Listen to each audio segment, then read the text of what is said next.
ನಮ್ಮ ಕರ್ತನಾದ ಯೇಸು ಕ್ರಿಸ್ತನ ಹೆಸರಿನಲ್ಲಿ ಕೃಪೆ ಮತ್ತು ತಂದೆಯಾದ ದೇವರಿಂದ ಶಾಂತಿ ಸಹ ಉಂಟಾಗಲಿ. ನಮ್ಮ ಧ್ಯಾನಕ್ಕಾಗಿ ಸಂತ ಯೋಹಾನನು ಬರೆದ ಮೊದಲನೇ ಪತ್ರಿಕೆ 2ನೇ ಅಧ್ಯಾಯ 18ನೇ ವಚನವನ್ನು ಓದುತ್ತೇನೆ.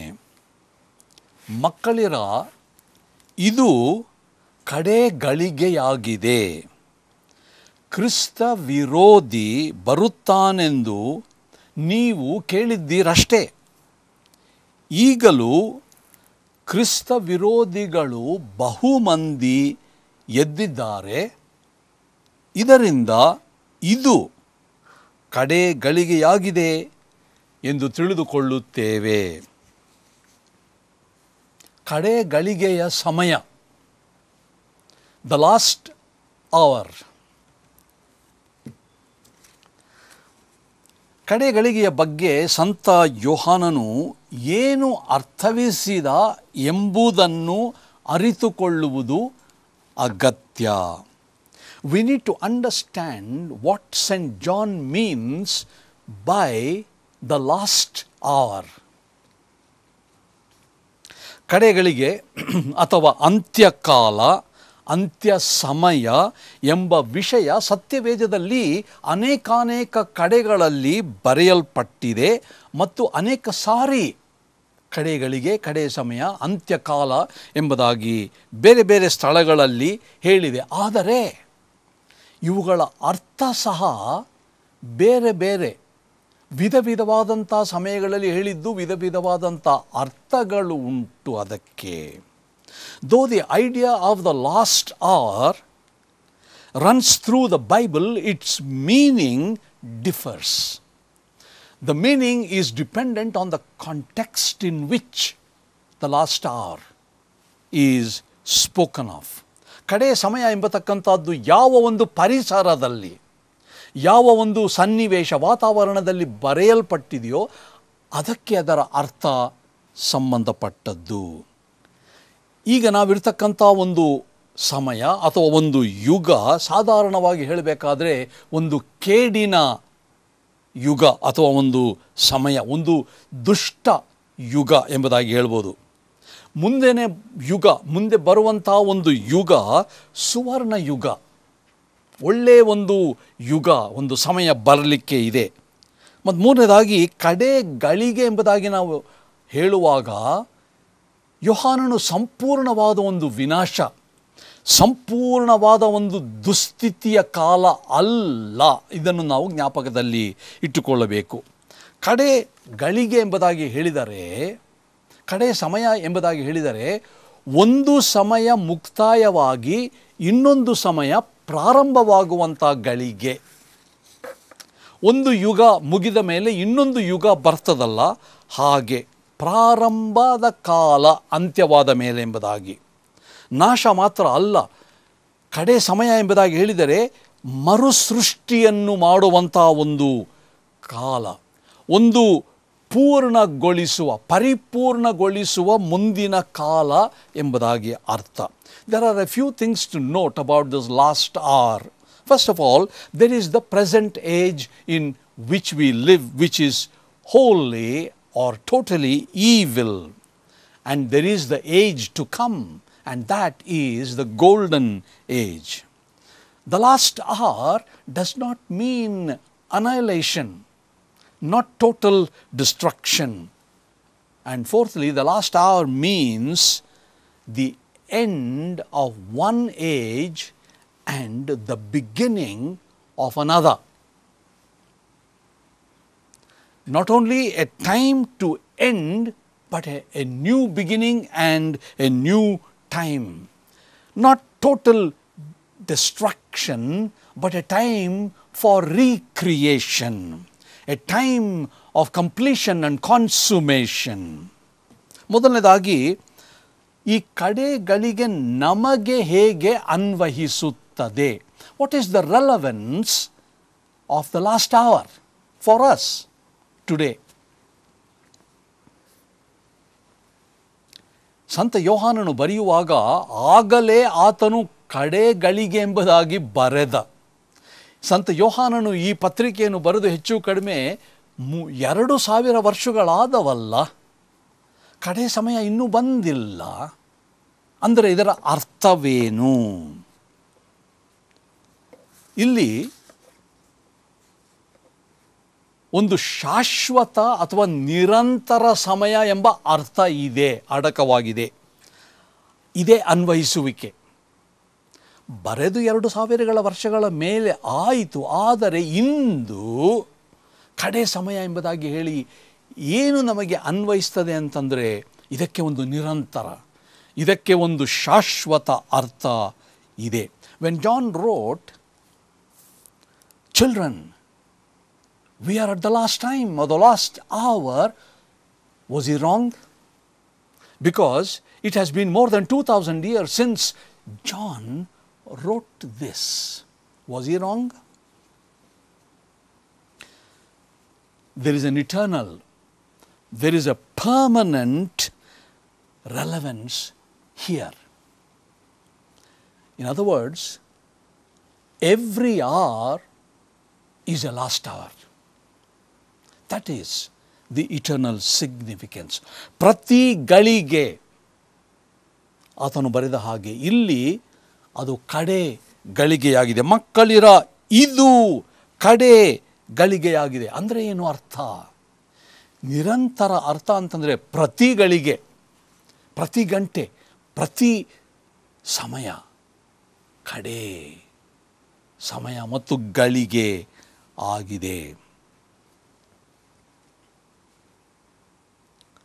ಈ ಪ್ರಪಂಚದಲ್ಲಿ ಒಳ್ಳೆಯದಕ್ಕೂ ಕೆಟ್ಟದ್ದಕ್ಕೂ, ಈ ಪ್ರಪಂಚದಲ್ಲಿ ದೇವರಿಗೂ ದೈವ ವಿರೋಧಿಗೂ ಒಂದು ಸತತ ಹೋರಾಟ, ಸಂಘರ್ಷ ಇದೆ. ಈ ಹೋರಾಟದಲ್ಲಿ ನಾವು ಸಹ ಪಾಲುಗಾರರಾಗಿದ್ದೇವೆ. ಯಾಕಂತಂದರೆ ನಮ್ಮ ಜೀವನದಲ್ಲಿ, ನಮ್ಮ ಬಾಳಿನಲ್ಲಿಯೂ ಸಹ ನಾವು ಸದಾಕಾಲ ಈ ಹೋರಾಟವನ್ನು ಅನುಭವಿಸುತ್ತಾ ಇದ್ದೇವೆ. ಒಳ್ಳೆಯದಕ್ಕೂ ಕೆಟ್ಟದ್ದಕ್ಕೂ, ಬೆಳಕಿಗೂ ಕತ್ತಲೆಗೂ ಒಂದು ಸಂಘರ್ಷ, ಒಂದು ಹೋರಾಟ, ಒಂದು ಹೊಡೆದಾಟ ನಮ್ಮ ಜೀವನದಲ್ಲಿದ್ದೇವೆ. ಆದ್ದರಿಂದ ಈ ಹೋರಾಟದ ದೆಸೆಯಿಂದ ನಾವು ಒಂದು ಆಯ್ಕೆ ಮಾಡುವ ಹಂಗಿನಲ್ಲಿದ್ದೇವೆ. ಯಾವುದಾದ್ರೂ ಒಂದು ಆರಿಸಿಕೊಳ್ಳಬೇಕಲ್ಲವೇ?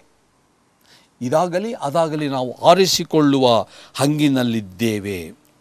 ಈ ಹೋರಾಟ ನಮ್ಮ ಜೀವನ ಇರುವವರೆಗೂ ನಿಲ್ಲುವುದಿಲ್ಲ. ಈ ಕಾರಣದಿಂದ ಹೋರಾಟ ಇರುವುದರಿಂದ ಆಯ್ಕೆ ಸಹ ಅಗತ್ಯ. ಯಾವುದನ್ನು ಆರಿಸಿಕೊಳ್ತೇವೆ ನಾವು? ಪ್ರತಿ ಗಳಿಗೆ ಈ ಕಾರಣದಿಂದ ಕಡೆ ಗಳಿಗೆಯಾಗಿದೆ. ಆದ್ದರಿಂದ ಆತನು ಬರೀತಾನೆ, ಮಕ್ಕಳಿರ, ಇದು ಕಡೆ ಗಳಿಗೆಯಾಗಿದೆ ಎಂಬುದಾಗಿ ಆತನು ಹೇಳ್ತಾನೆ. ಮಾನವ ಜೀವನವೇ ಕಡೆ ಗಳಿಗೆಯಲ್ಲಿದೆ. ಪ್ರತಿ ಗಳಿಗೆ ಕಡೆ ಗಳಿಗೆ. What does this mean to say? What does John mean to say? Every hour is the last hour. In the world there is a continual conflict between good and evil, conflict between light and darkness, between God and anti-God. In life, in reality, you and I are constantly confronted with a choice. Should I do this or that? Should I choose this or that? This conflict never stops. This struggle in life never comes to an end as long as you and I live. Therefore, the choice becomes inevitable. Since the conflict, the struggle never stops, the choice also never stops. We need to constantly choose between the light or the darkness, the good or the evil. In this sense, every hour is the last hour. And as a matter of fact, the whole humanity is in the last hour. ಕಡೆಗಳಿಗೆ ನಮಗೆ ಹೇಗೆ ಅನ್ವಯಿಸುವುದು ಎಂಬ ಪ್ರಶ್ನೆಯನ್ನು ಕೇಳಿದೆವು. ಎರಡನೇದಾಗಿ, ಈ ಒಂದು ಅವಸರದ ಆಯ್ಕೆಗೆ ಅಗತ್ಯವೇನು? What is the relevance of the last hour, we asked. And secondly, What is the reason for this urgency of the choice? 18ನೇ ವಚನದಲ್ಲಿ ಮಧ್ಯಭಾಗದಲ್ಲಿ ಹೇಳ್ತಾನೆ, ಕ್ರಿಸ್ತ ವಿರೋಧಿ ಬರುತ್ತಾನೆಂದು ನೀವು ಕೇಳಿದ್ದೀರಷ್ಟೇ. ಕ್ರಿಸ್ತ ವಿರೋಧಿ ಬರ್ತಾನೆ. ಈ ಕ್ರಿಸ್ತ ವಿರೋಧಿ ಯಾರು? The urgency of the choice is because, first of all, the appearance of the Antichrist. Now, who is the Antichrist? First, we must understand the meaning of Antichrist. ಕ್ರಿಸ್ತ ವಿರೋಧಿ ಅಂದರೆ ಯಾರು? ಅರ್ಥ ಏನು?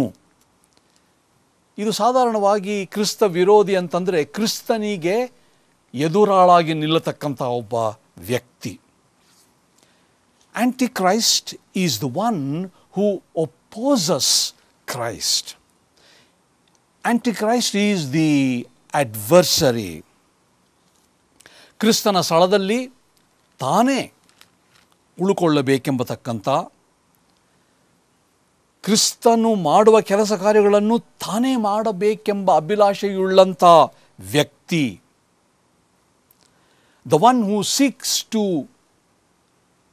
replace Jesus Christ, the one who wants to put himself in the place of Jesus Christ. ದೇವರು ಕ್ರಿಸ್ತನಲ್ಲಿ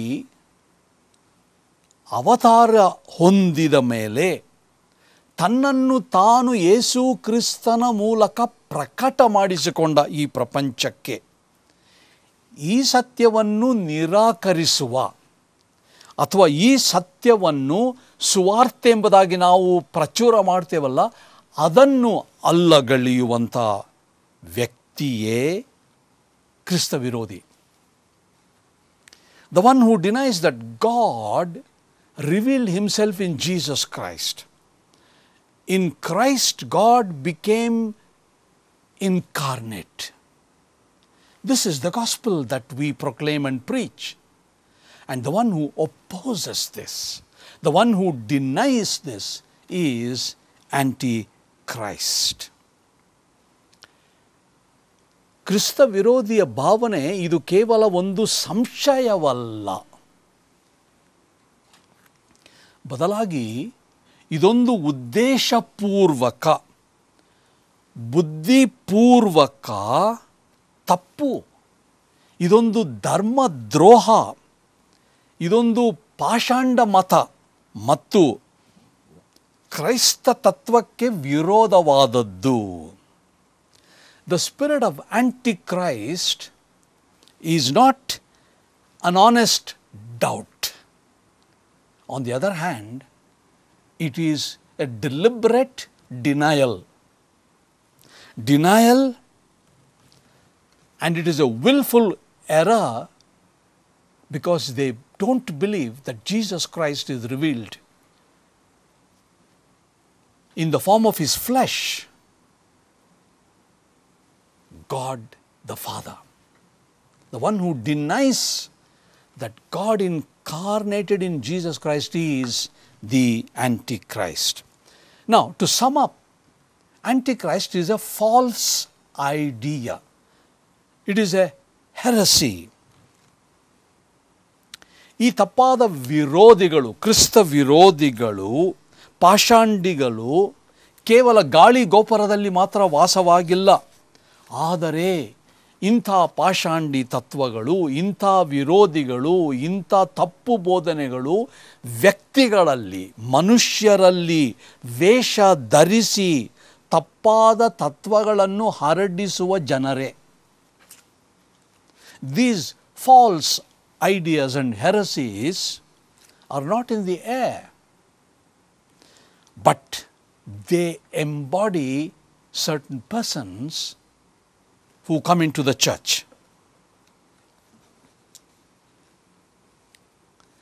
ಯಾಕೆ ನಾವು ತೀರ್ಮಾನವನ್ನು ಮಾಡಬೇಕು? ಯಾಕೆ ನಾವು ಒಂದು ಆಯ್ಕೆಯನ್ನು ಮಾಡಬೇಕು, ಆರಿಸಿಕೊಳ್ಳಬೇಕು? Why should we make a choice in the light of what we have said? First of all, the appearance of the Antichrist, and therefore we have to choose between the right and the wrong. Second reason is that we have to examine our faith. ನಾವು ಕ್ರಿಸ್ತ ವಿರೋಧಿಯ ಬರೋಣದಿಂದ, ಕ್ರಿಸ್ತ ವಿರೋಧಿ ಈಗಾಗಲೇ ಕಂಡುಕೊಳ್ಳಲ್ಪಟ್ಟಿರುವುದರಿಂದ, ಕಾಣಿಸಿಕೊಳ್ಳುವುದರಿಂದ, ಮತ್ತು ಎರಡನೇದಾಗಿ ನಮ್ಮ ನಂಬಿಕೆಯನ್ನು ನಾವು ಪರೀಕ್ಷಿಸುವ ಕಾರಣದಿಂದ ಆಯ್ಕೆ ಅಗತ್ಯ. The urgency of the choice is for these two reasons: the appearance of the Antichrist and the examination of your own faith. ನಮ್ಮ ಜೀವನ, ನಮ್ಮ ಬಾಳು ಎಂಥದ್ದೆಂಬುದಾಗಿ ನಿರ್ಧಾರ ಮಾಡ್ತಕ್ಕಂಥದ್ದು ನಮ್ಮ ನಂಬಿಕೆ. We all live by faith. Our faith determines who we are and what we become. Our faith molds our character and our life. Who are you? What are you?